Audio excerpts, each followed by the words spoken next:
We recently kicked off our villain analysis series by talking about some of my favorite ways in which villains are introduced in anime. So today, I thought we'd follow up on that by taking a look into one of my favorite archetypes of villain, the ones who always have me feeling excited and anxious through the entire story. Today, we're going to be looking at manipulative villains. If you're enjoying this series so far and you want to see more, remember that leaving a like is the best way to let me know to keep making them, and that subscribing to the channel helps you stay up to date and ensure you never miss an upload. Now, we're going to be talking about a bunch of different series today, and while most of them are fairly popular and you might have seen them already, I will put timestamps at the start of each section so that you can avoid spoilers for series that you might not have seen. Manipulation is one of the most common traits to play with in any form of media. And while simple on the surface, it can be presented in a multitude of ways and stem from any number of emotions. What's unique about manipulation is that it can prey on not just one or two, but all of the core truths of what it means to be human. Greed and generosity, trust and betrayal, fear and courage, pride and shame, power and weakness, love and hate, idealism and reality. The fact that every person, dead or alive, has these traits opens them up to manipulation in some way. But the actual styles of manipulation are just as numerous. Deceivers, indulgers, destroyers, isolators, bargainers, traitors, the list is endless. So today, I want to look at 9 different characters who specialize in manipulation, explain the type of method that they use or what makes it work, and hopefully help you all fall in love with this villain style as much as I am. May I come in? I'd like to talk with you.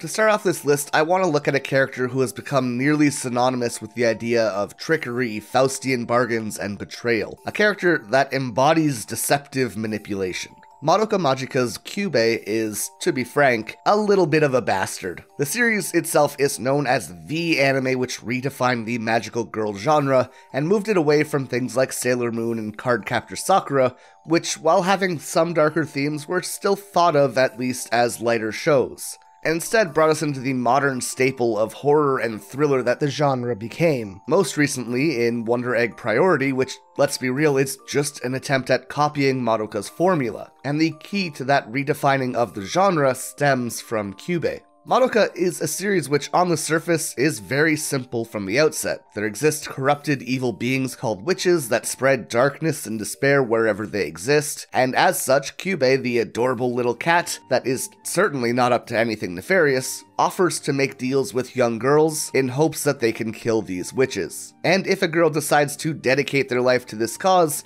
Kyubey will grant them any one wish as payment. And you can wish for anything, it doesn't matter how ethereal or abstract the idea, Kyubey will shift reality to make it happen. And you know what? Up front, this seems like a fair deal. You get to help people by slaying witches, and you get an almighty wish, which can be used to better your own life or the lives of people around you. It's a win-win, right? Well, it turns out that Kyubey, for as persistent as he is in trying to convert these girls by tempting them with their wishes, or the idea of helping their friends, is leaving out some pretty important details. Namely, the cost of wishes, where he comes from, and why he's so dead set on making these deals. Author and philosopher Chris Jami wrote, "Just because something isn't a lie doesn't mean it isn't deceptive. A liar knows that he's a liar, but one who speaks mere portions of truth in order to deceive is a craftsman of destruction." And I cannot think of a better way to describe Kyubey. Kyubey isn't from this world. He's an alien species called an incubator. This race is entirely devoid of a sense of self. It's this weird hive mind that is completely emotionless and purely focused on utilitarianism. They don't mind when one of them gets themselves killed, they don't mind the sadness or horror that they put on humanity, so long as the greater good is met. And what is this greater good?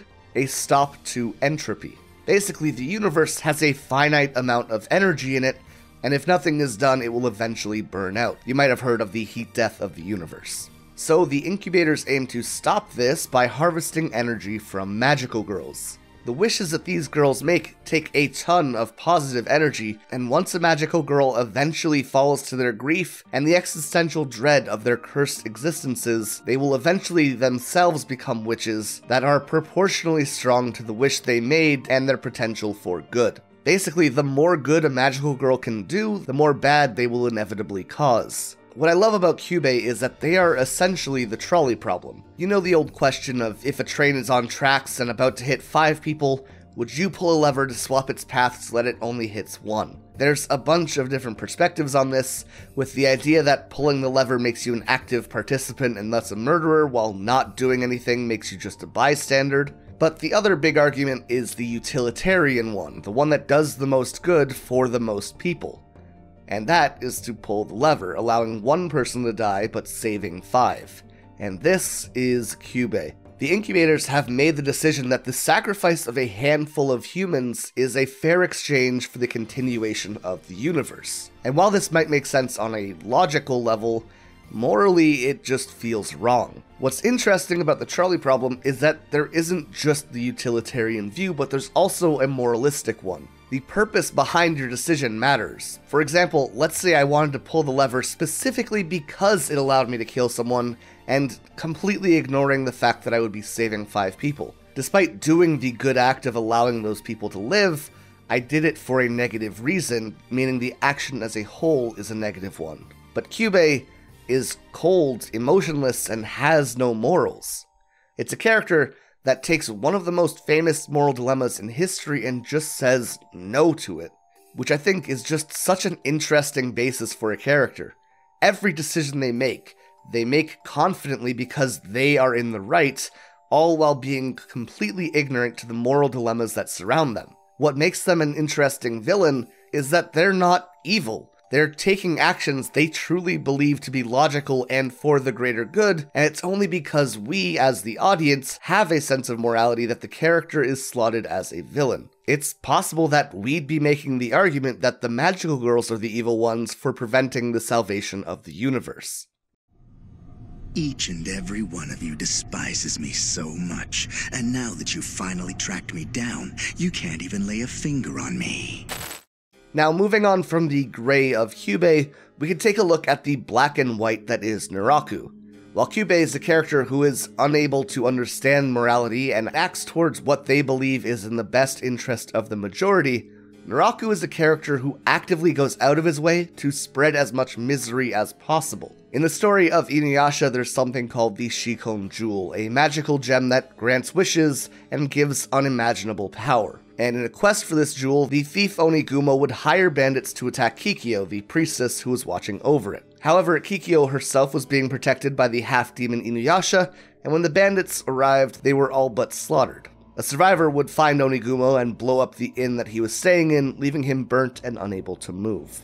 He would eventually be found by Kikyo and nursed back to health, but through this, he would begin to fall in love with her. However, with a useless body, Onigumo realized he would never be able to actually be with her, and decides that he would make a deal with a horde of demons, offering to fuse with them and allow them to consume his soul and become Naraku. Together, they would be able to steal the Shikon Jewel and win Kikyo's heart, but things didn't go as planned. The demons realized Onigumo's heart would control them as long as Kikyo remained in the picture, so they decided to take control of his body, shapeshift into Inuyasha, and mortally wound Kikyo. This would turn Kikyo against Inuyasha, and ultimately lead to her death, as Inuyasha was sealed to the sacred tree for 50 years. From here on, Naraku would pull strings from the shadows to manipulate and ruin the lives that he came in contact with, specifically in ways which would attack what is most important to them. Moroku's family, a bunch of perverted monks who all wanted to have children and build families of their own, were cursed with the Wind Tunnel, a hereditary black hole in the palm of their hands that would expand until it swallowed them whole, meaning that if they had kids, they would essentially be dooming them to die until Naraku was killed. Sango's whole clan of demon slayers was wiped out by Naraku, and after she was left with no family, he brought her brother back to life with the jewel shards and brainwashed him, forcing her to relive her trauma of losing her family over and over again as he tried to kill her. Even his own incarnations would be manipulated in similar ways. Kagura, the embodiment of the free wind, would have her heart placed in his hands, making her essentially a slave. And Kana, the embodiment of the void, would eventually find her own emotions and sense of self, only for Naraku to take it away and force her to end her own life. What really makes me think Naraku is such an interesting character, though, is that despite being a flat evil character who exists purely for evil's sake, he still has a lot of depth to him. The way he manipulates those around him, the way he mirrors Inuyasha in their desires, their dreams, and being sealed, and most importantly, through Onigumo. Onigumo is the key for what makes Naraku great, because as I mentioned, immediately after his deal with the demons, he is betrayed and sealed away inside that new body for 50 years. The character who solely existed to manipulate others was born in an act of manipulation, and was himself condemned to the fate that he inflicted on others. He's almost always presented as being a heartless monster, but that can't be true. The reason Naraku's able to manipulate and hurt people in the way that he does isn't because he doesn't understand what love or empathy is, it's because he does understand those things. The only reason he knows how to turn friends and family against each other, to hold people captive, to shut people's emotions down, is because the man he used to be, Onigumo himself, was never loved, was trapped in darkness, had his emotions sealed away. He manipulated others out of envy and anger that they had what he wanted. And this adds a layer of depth beyond just the whole evil for evil idea, while also acting as the motivator for every character in the series, tying our protagonists together and constantly moving the plot forward. Genuinely, Naraku is a masterclass of a character that demonstrates an author who can completely understand not only their characters, but the themes of their story that they create, while blending all of these factors together flawlessly. With Naraku, though, there's never even the slightest question of if he is evil or not. He's openly manipulative and hateful, which is in total contrast to Light Yagami. Once you actually start looking around, it makes you wonder if you'd be doing society a favor by getting rid of all these people. Light receives the Death Note and believes it is his duty to purify the world by removing all evil under the alias of Kira, obviously overlooking the fact that he himself slowly becomes more evil and egomaniacal as the story develops. What has always made Light such a compelling character in the story, though, is that while he puts forth this very twisted view of what justice is, it's not a massive stretch to understand where he's coming from. And as we watch him spiral out of control, it is presented as someone genuinely doing what they think is best, but slowly losing composure. And the primary cause of which, of course, is L. The question of what Light would become if L was never brought into the picture is a pretty interesting one. Because as L begins to narrow his search and closes in on exposing Light, Light begins to panic and does something that he's never done before. L sends FBI members to follow up on a few of his leads, and feeling cornered, Light for the first time kills an innocent person for his own self-preservation, that being Ray Penber. And this is the moment where Light changes. Rather than being someone who is searching to bring justice to the world, he is instead trying to ensure his own survival and to triumph over L. This is almost immediately tested when Penber's fiancée, Naomi Misora, decides that she wants to find justice for his death by joining L's task force and helping to find Kira. However, on the way to join, she bumps into Light and is fooled into showing him her ID under the pretense that he would be able to convince the task force to let her in, then writes her name in the Death Note and doubles down on this shift towards darkness. Not only that, but as Light sees her marching off to die, he begins taunting her and laughing at her, which to me has always represented the moment that Light had crossed a line he could never turn back on. He was no longer even pretending to be a hero, he was only continuing to win the game against L. But Light doesn't realize this yet. He still believes that he is justified in clearing out the people who are trying to stop him from saving the world. And how could any of these people stand against the would-be hero of the new world he was trying to create? This leans into the idea of doing something for the greater good again, but Light isn't like Kyubey. Light understands emotion, he understands the cost and consequences of his actions towards others, and that makes it infinitely worse. There's a specific point in the story that I wanted to take a look at, though, and that's when Light uses the loopholes in the Death Note's rules to erase his memory, gain L's favor, and ultimately more or less clear his own name as others continue to act as Kira in his stead until he regains his own memory again, using this combination of factors to finally overtake L. And the hero has won, right? The Roman historian Sallust suggested a good man would rather be defeated than to defeat injustice by evil means. And Light has most definitely not succeeded without evil means. So what's special about this? Well, it reflects how Light is perceived by the audience themselves. The build-up and presentation of Light's story in Death Note is set up in a way that a lot of people don't even realize that Light is the villain of the story. After all, we're seeing the world through his eyes. He's trying to make the world better, he is only doing bad things because he is cornered. A lot of people can recognize that L is not a villain, but struggle to understand that Light is one. Light is a character on this list not because his manipulation is effective within his own universe, but because it's so effective that he can convince the viewers of this story that he's innocent as well. We see the world through Light's eyes, we hear him swap between the Light voice and the Kira voice, we understand the events through his thoughts. The entire purpose of this point of view that we receive is to skew our perspective and to cause us to root for a character who does not deserve praise. And this isn't something we just see in Death Note, it's becoming more and more popular as the years pass, especially with the prominence of shows like Breaking Bad, The Sopranos, and Dexter, each focusing on a character who are just generally pretty bad people, and in each case we're given a shred of sympathy for them, and then we're presented the world through their experiences, which makes us believe in and support them despite their actions. In any other story, the drug dealers, the mafia dons, the serial killers, and the kid with the magic book that kills thousands of people at a time are not going to be the ones you cheer for. But in these worlds where they are our looking glass, our entire perspective is shifted as a result. And while we're discussing sympathy given towards villains, let's take a look at a villain who has a very powerful argument for their stance. Something which can be amplified even further when that position is against an even greater evil that they oppose.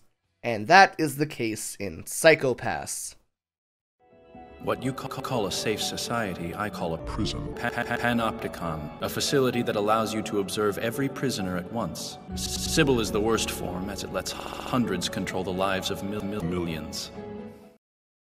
Psycho-Pass poses the question of, if you could stop a crime before it happens, would you? It's the same moral dilemma in Minority Report and in Captain America Civil War, and in Psycho-Pass, society has agreed that it is better to solve the problem ahead of time, thus accepting the Sybil system as the answer. Sybil is basically a network with the ability to scan people's mental state and assess the odds of them committing a crime. Then, if people are deemed dangerous, they are immediately detained and locked up. The thing is, there isn't really any oversight for this, and Makishima, the villain we're talking about here, recognizes that Sybil is a dystopian tool that can be taken advantage of. For example, if you were to kill a person in front of someone in a brutal way, suddenly their mental state would be shaken and they would be taken away as well. Or let's say the people in control of the Sybil system just didn't like someone. What would stop them from giving that person a negative scan and then having them removed from the picture? Now, I could talk about how Makishima manipulates others, but it's pretty similar to how Light does. So instead, I'm going to continue talking about the importance of perspective on manipulative characters, as Makishima actually completely contrasts Light in this regard. Makishima himself is immune to Sybil's scans, and thus he has free reign to do whatever he wants. And what is the most disruptive thing that someone in his position could do? Spread that ability to others. He invents helmets that fool Sybil's scans and allow those wearing them to act freely. Police are unable to fire on people having positive scans, so they remain unimpeded regardless of what they do. One man even uses these to savagely beat down a woman in the middle of a crowd as dozens of onlookers watch blankly, because Sybil isn't reacting. And if Sybil isn't reacting, then there surely can't be a problem. And the thing is, Makishima is addressing a real problem that this society faces, a complete over-reliance and submission towards this Sibyl system. If those at the top of society manipulated this process, which we do see later, any political opponents, dissenters, or random people they don't like would be locked away forever. And on a more micro level, people will just ignore what is in front of them if that's what Sibyl tells them to do.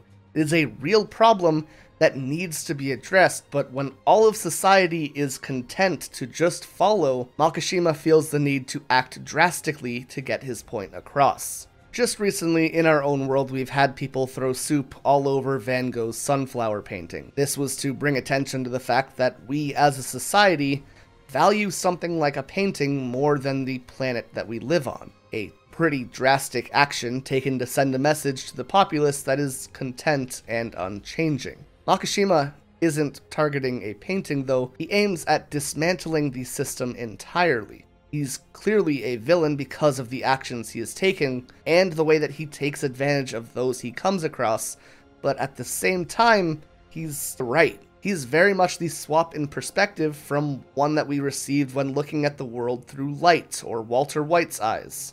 The only reason we really recognize Makishima as a villain immediately is because of our frame of reference, because if we saw the world through his eyes, and he was this anti-hero trying to fix the broken system like Light was, then I can almost guarantee more people would be sympathetic to his cause. Back to manipulation though, I want to talk about One Piece for a little bit. There are a ton of characters we could take a look at here, such as Crocodile, Blackbeard, and even the Gorosei or the world government in general. However, something special about One Piece is its ability to take a personality trait and manifest that into the world. So when we're looking at a manipulator and someone who pulls strings, I think it's only fitting that we talk about Doflamingo. Pirates are evil, the Navy is just, but that's only true because history tells us so. The one who wins will rewrite the definition of right and wrong. They'll decide the future and how the past is written. Will justice prevail? Why, there's no other way! A common trope for almost all the characters we've looked at so far is that they are background figures.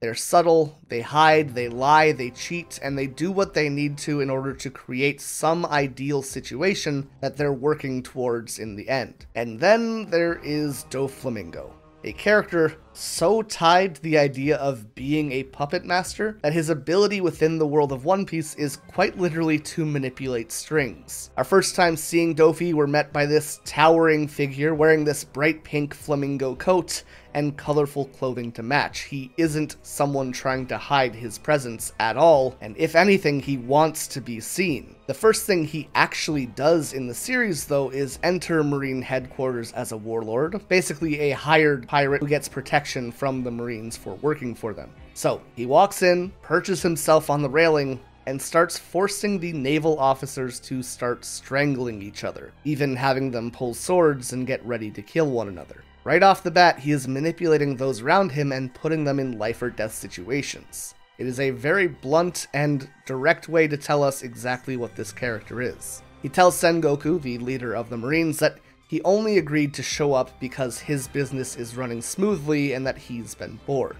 And that's all we really get for now, a man who is capable of manipulating others and someone who is running some corrupt business, all while being very open about his misdoings. We later find out that Dofi has been attacking transport ships and stealing money that nations have been sending to the world government, meaning that while he has immunity from the government for being a warlord, he is also actively robbing them. We later learn that he knows about the secret of the world nobles, and as a result, they are unable to act against him. He constantly holds all the cards in every situation he finds himself in, and because of that, he feels comfortable being over the top and flashy, and rubbing it in people's faces that he has fooled them and controls them, because no matter what happens, he knows no one can touch him. It's a different side to this manipulative character that we've seen.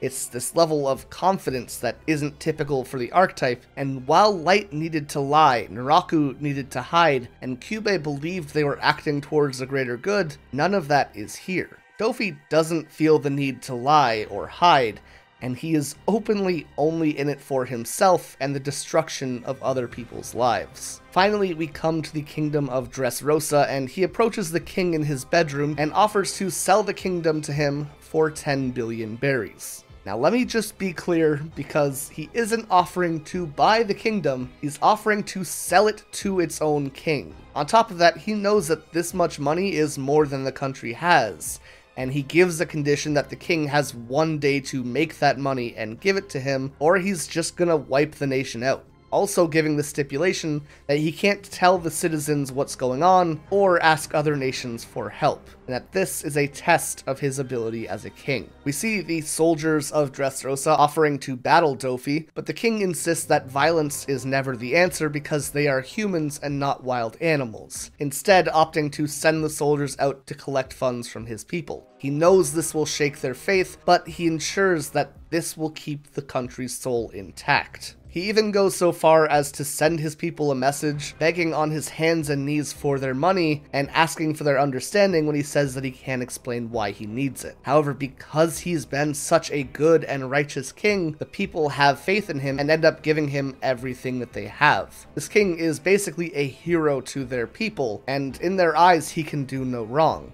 But once the king gets all of their money, there's suddenly news. He is riding into a nearby town and slaughtering everyone he comes across. We shift perspectives, and just as the Marines had been in his first appearance, we see Dofi quite literally pulling the strings of the king and forcing him to commit atrocities upon the people who had just shown their love for him.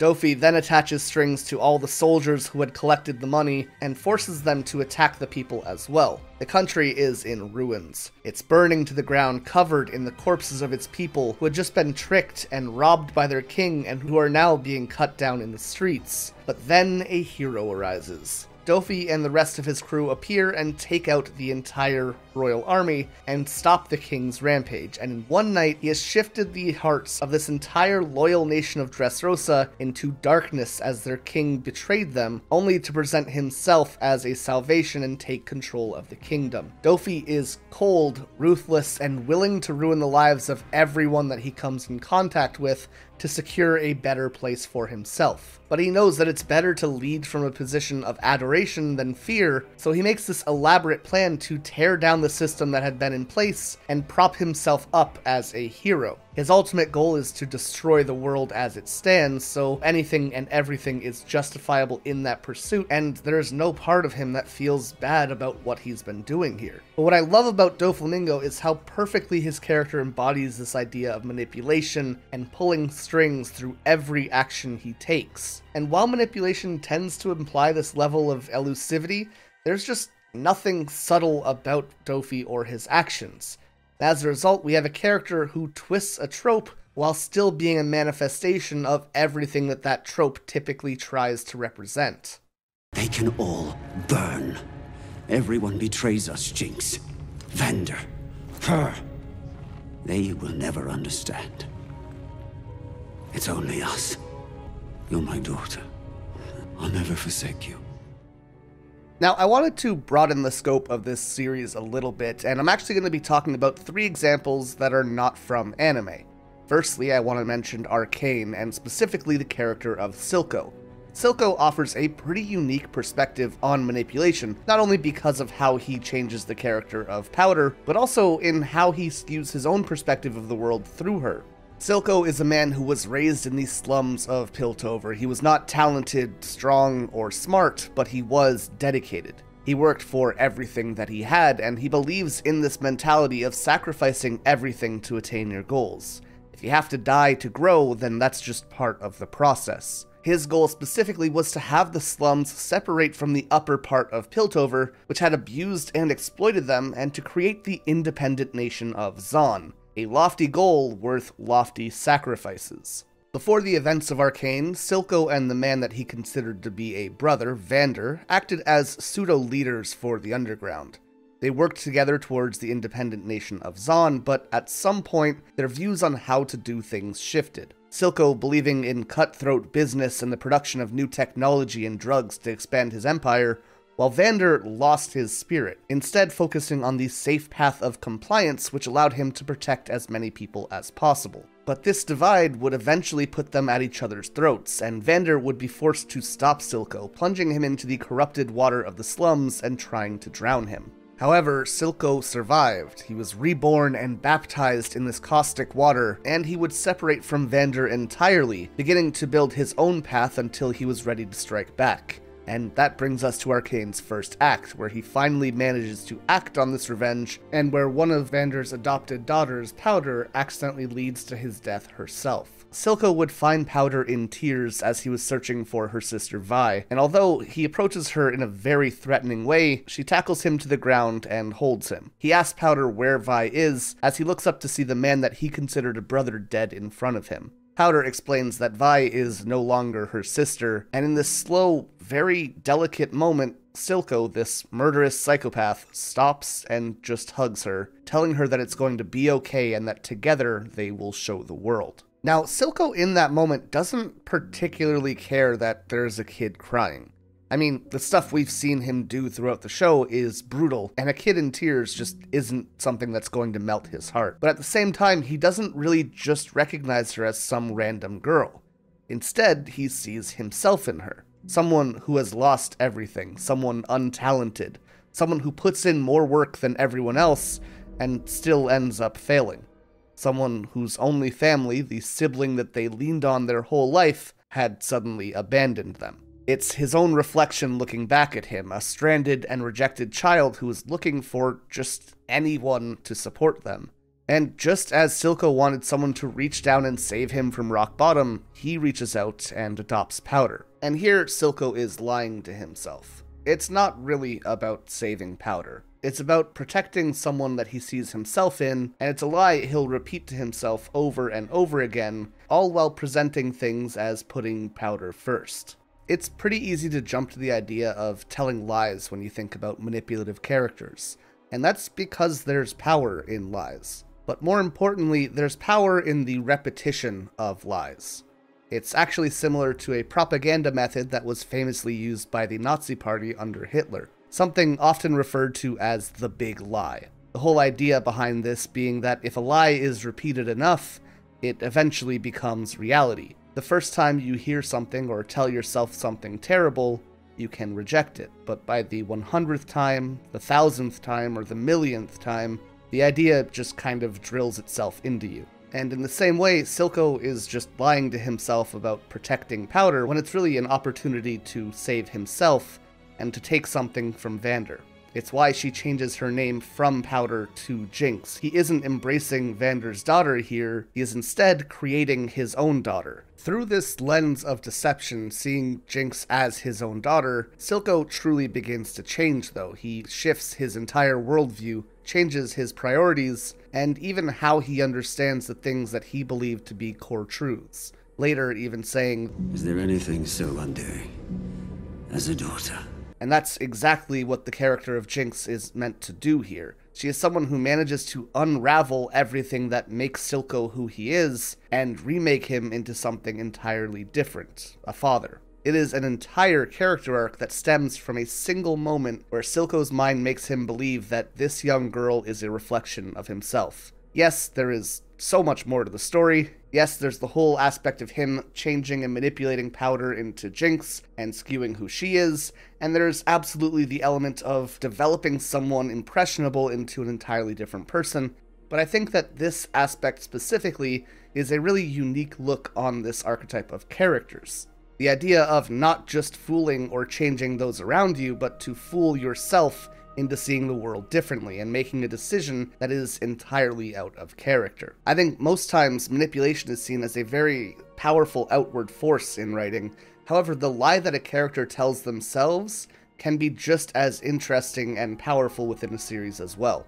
It is so easy to focus on the manipulation that characters force onto others, but we almost never talk about the lies that they tell themselves, which affect who they develop into. And while you might think that this is something that can only be done in a negative light, you can also look at characters like Gon in Hunter x Hunter, who tells himself that his dad walked out on him not because he's a deadbeat dad, but because being a hunter is so amazing. Now, moving from someone who is entirely about growth, we're going to talk about a character that has no growth at all, and he's one of my favorite characters that Western media has produced in years, that being Bill Cypher.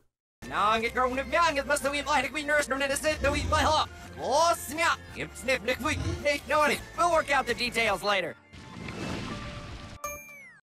Bill is a being billions of years old who originated on the second dimension. Wanting to break free of this flat world of flat thinkers, he destroyed his own dimension and found his way into the Nightmare Realm, a world between worlds. However, as this place was composed entirely of chaos, it was destined to collapse, and so Bill began looking for a new home, eventually being summoned to Gravity Falls by Stanford Pines. Bill, being from the Nightmare Realm now, is not actually able to tangibly manifest in our world, and instead is only able to create contracts with others. Like this, Bill would offer to grant the answers to all of life's great mysteries to Stanford, who was a scientist, and opened his eyes to several interconnecting dimensions and enticing him with the promise of opening up those dimensions. After creating a portal for Bill, though, Stanford's partner would accidentally enter it and see Bill's true intentions, something so horrifying it drove him to insanity. As a result, the portal would be closed, but Stanford himself would fall into it and be trapped for 30 years. However, Bill would eventually be resummoned into the world by Gideon and would remain a constant factor throughout the series, always offering a deal with the devil to anyone in moments of weakness in order to bring himself closer to his goals. Honestly, Bill is just a very simple example of a classic manipulative villain. He has a goal in mind and offers to help others with Faustian bargains in order to ultimately move things in the direction he wants them to. But the most manipulative thing he does throughout the entire series is not the kind of devil in the details deals that he makes with people, but is instead in the creation of Mabel's bubble. Bill doesn't lie to her, he doesn't cheat or steal anything from her, he instead places her in a bubble where everything that she wants becomes reality. It's manipulating someone through indulgence, and it's something that we see explored in the last two series that we're going to be talking about as well in different lights. You have two options. Either you die by my hand as a depraved devil, or you let me keep you. Let me keep you. Let me keep you. Let me keep you. As a human being. For the record, my pets get delicious food. Chainsaw Man follows the story of Denji, a dude with less than nothing. His father takes his own life and left him with insurmountable debt to the Yakuza, and to pay off this debt he would have to sell body parts and do odd jobs on call. He lives in an old shed with his chainsaw dog Pochita, and they barely make enough money to survive, often eating a slice of bread for dinner. And this kind of lifestyle leaves Denji with these unattainable and wild dreams like having jam on his bread or being held by a woman. But his life would change when the Yakuza sold their lives to the zombie devil for power and begin attacking him. With Denji dead, Pochita makes a contract with him, promising to revive Denji under the condition that he would get to watch him bring his dreams to life. He fuses together with Denji, becoming his new heart, and together they become Chainsaw Man, slaughtering all of the Yakuza members and the zombie devil until he's the last one standing in the bloody mess that he created. Now, enter Makima, who walks up to him, hugs him, and offers an ultimatum. Denji can either be killed for being a devil, or choose to live as her pet human. And if he's okay with that,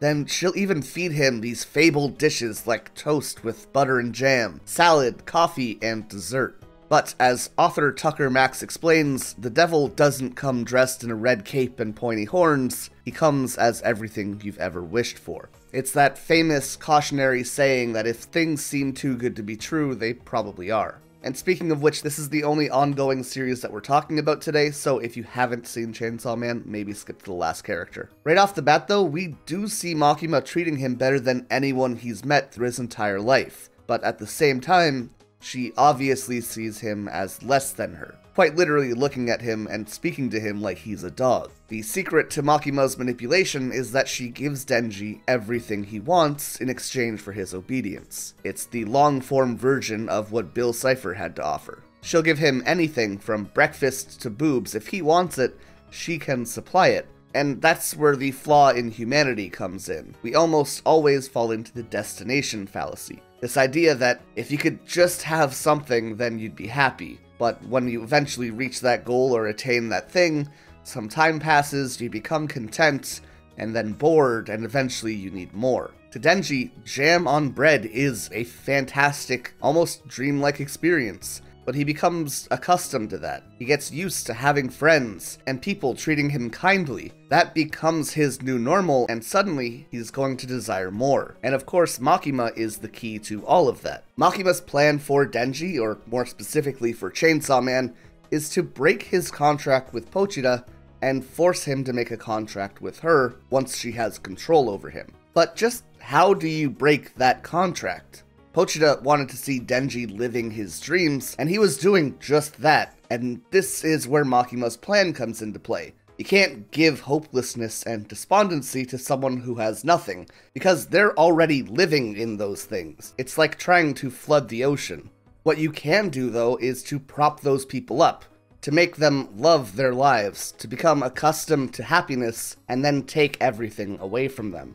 You can destroy and ruin the people who became Denji's new family. You can steal away his purpose in life, and you can make it so that Denji has nothing left except the obedience that was trained into him. Being at rock bottom is terrible, but once you're there, you can fall into this trap of accepting that for your life. But some people claw their way out of the abyss and look back in fear, always motivated to stay away from the nightmare that they were living in. Because there's nothing more frightening to those who have left rock bottom than the idea of returning to it. And this is exactly how Makima takes control over Denji, by giving him hope, tying that hope to herself, and then stealing back everything else that he had been given. And lastly, I want to spin off the idea of indulgent manipulation from Makima to another character who uses a very similar method but demonstrates it for a different purpose. And again, here we're looking away from anime. Makima's manipulation for Denji stems from this idea of greed, or at least for the human desire for more. But the other mother in Coraline uses indulgence as a method of feeding Coraline's need for escapism. You could stay here forever, if you want to. It's your decision, darling. We only want what's best for you. Coraline follows the story of Coraline as her family moves to a new home, and the name of the game here is neglect. Her mother seems to be disinterested, distracted, and generally frustrated with Coraline's existence, and her father seems to be a shell of a person, working non-stop, slumped over his desk and exhausted, not exactly in any position to give the kind of attention or affection that Coraline wants and needs. And let's be real, when you watch this as a kid, you're like, damn, these are some neglectful ass parents, they suck. But I think that as a lot of us have grown up and looked back on Coraline, you kind of just realize that sometimes life is just a lot. Sometimes you are too busy, you are too tired, or too stressed and overwhelmed with life to give people the time that they need. I'm not a parent, but the constant, around-the-clock nature of raising children is something that I'm sure wears you down over time. I'm not saying it's not rewarding, and I'm not saying it's a bad thing, but I know it can be exhausting. There are times that even though you love your kids, they're just going to straight up annoy you, but that's just part of being a human person. Interacting with others is work, and that's just the reality of life sometimes. But Coraline isn't happy with reality, and eventually finds her way into another world. A world much brighter and warmer than her own. A world with a gorgeous garden and magic and wonder. And most importantly, a world with other parents who give her everything she could possibly want. A world around the other mother. In contrast to her own mother, the other mother seems to love the idea of spending time with Coraline. Like Makima, she's here to offer everything and anything that would make you happy. But there is just one strange thing about this world, and that's that everyone here has buttons where their eyes should be. And that's the cost of living here. In exchange for this paradise, the other mother asks Coraline if she can take her eyes. And this is a pretty core thing when it comes to manipulators. At some point, they're going to ask you to do something that you're uncomfortable with, or they're going to ask you to give them something. This could be out of guilt, out of a desire to protect or help them, out of fear of what they might do, or a million other causes, but regardless, whatever the benefit they're giving you, it will always come at a cost. Always. And that kind of brings us to the core theme of Coraline, this idea of escapism and reality. Of course, Coraline can have everything that she wants in this dream world, but that's just it. This place is a dream. The buttons replacing her eyes in this sense represent turning a blind eye and looking away from reality, actively choosing to close your eyes to the obvious lie that's in front of you in order to be made comfortable. Coraline eventually explores this world and comes to the border of it, realizing that it is small and crumbling, and it's just like that with escapism. Rejecting reality and buying into a dream can close you off and stop you from experiencing what life is. Because reality isn't always the best, but at least it is real. All of the other examples that we talked about had a pretty clear line as to where the value of manipulative characters lie, and certainly the other mother has similar value in that sense, but what I love about Coraline is how directly it presents the cost of being manipulated. The cost of sensing that something is wrong and then still buying into whatever lie is being sold. You might get what you want, but things will crumble around you. You'll be forced to do something you're against, and eventually you will figuratively be eaten and discarded as the manipulator grows stronger. I think manipulation is just such an interesting tool to play with when creating villains. It can be done in so many unique ways, but what's so great about this archetype of characters is the way it can be beautifully used in every single story or in combination with so many other tropes to be effective. At the core of every story or of every hero's journey is desire. Madoka desires to help people, Inuyasha desires to be accepted, Silco and Jinx desire for family, Dipper desires to learn the secrets of Gravity Falls, and Denji desires to live a normal life. And the thing about life is that everyone wants something, and eventually, they're going to want more. It's one of the most basic human instincts, and these characters, this archetype as a whole, exist to prey on them. It's why Monsters Under the Bed is such a universal concept. Everyone can understand a fear of the dark. It's something that we all understand at the core of who we are, and manipulation is the same thing, and because of that, it consistently makes for some of the most compelling story structures that we can create, and that is why I love manipulative villains. I want to take a moment to thank you all so much for watching this video, and until next time, I hope you all stay excellent.